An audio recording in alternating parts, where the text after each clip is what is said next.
Buenos días. El día de hoy vamos a hablar sobre lo que es la excreción en plantas y excreción en organismos inferiores.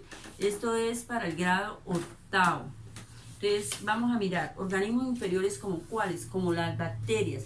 Acordémonos que las bacterias son organismos microscópicos, unicelulares y procariotas. Se dice que son procariotas, ¿por qué?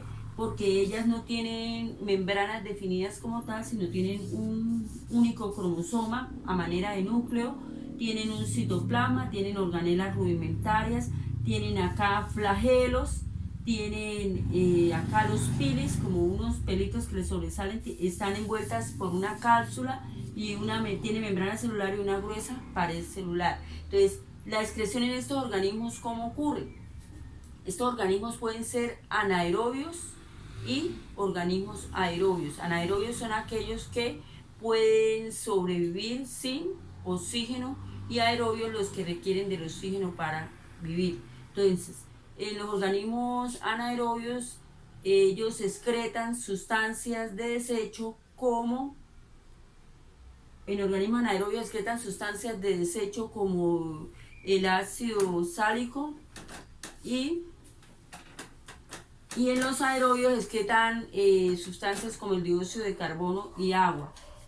Las bacterias, ¿cómo se realiza el intercambio gaseoso en bacterias? Entonces, en bacterias es importante tener en cuenta que el intercambio gaseoso se realiza por difusión. Puede ser difusión normal o una difusión facilitada. Entonces, la difusión es el paso de una sustancia de una solución de mayor concentración que hay en el medio a menor concentración que hay en el organismo.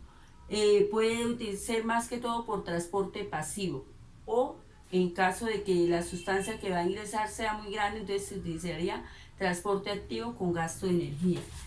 Otros organismos inferiores también son la ameba y el paramecio. Entonces son organismos que también realizan la secreción de sustancias por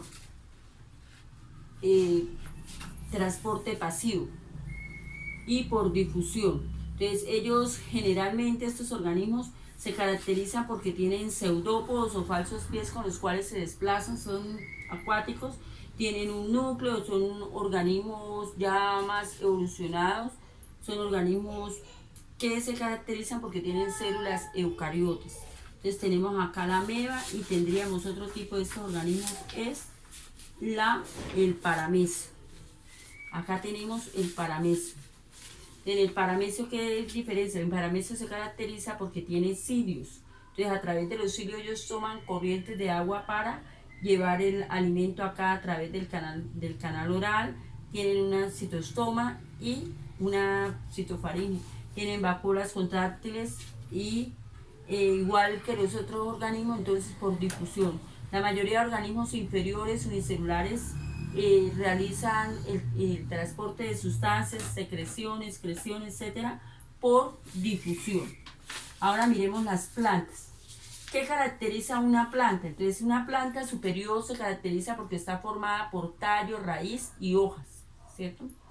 En las hojas, en el caso de las plantas, en las hojas, acordémonos que las hojas tienen acá un haz, ¿qué es este? Un embés, tienen un peciolo y tienen unas nervaduras. Esas son las partes de una hoja. Entonces, en el haz de la hoja, ¿qué quiere decir? Por la parte de atrás de la hoja, nosotros encontramos en las células epidérmicas, acá viene la epidermis, encontramos unas células muy especiales que son las células llamadas estomáticas o células llamadas estomas. Están formadas por dos células oclusivas que tienen la forma de un frijol y por unas células alrededor. Estas células de protección alrededor, que son células epidérmicas.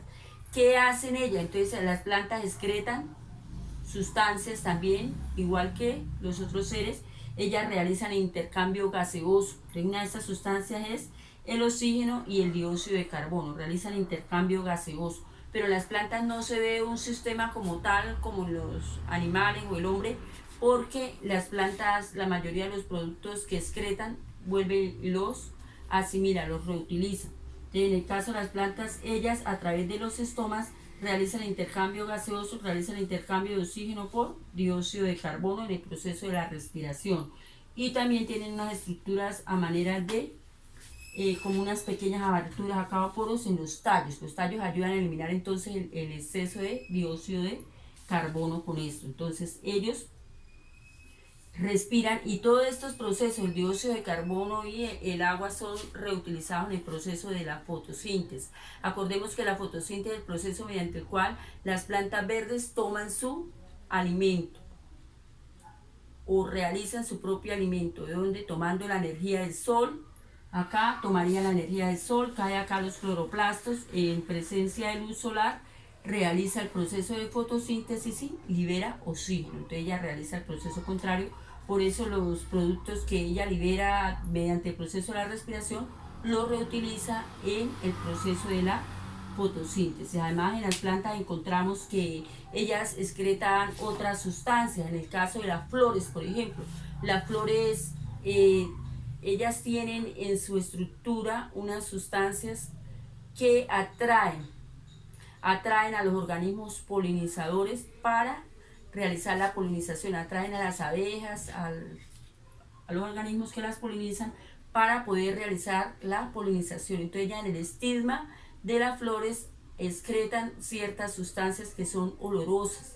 Además ellas excretan otras sustancias para repeler los insectos como un medio de defensa, como son aceites esenciales, como son las resinas, las utilizan como un medio de defensa. También excretan látex y excretan taninos. Son sustancias que las plantas excretan para defenderse de otros seres, como un medio de defensa, como un medio de mecanismo. El látex es como una especie de caucho que es utilizado por el hombre para hacer las gomas. Bien, entonces estas serían las principales características de las plantas, de los organismos inferiores en cuanto al proceso de la excreción. Muchísimas gracias, muchachos, esto es todo por hoy. Gracias por su atención, que Dios les continúe bendiciendo.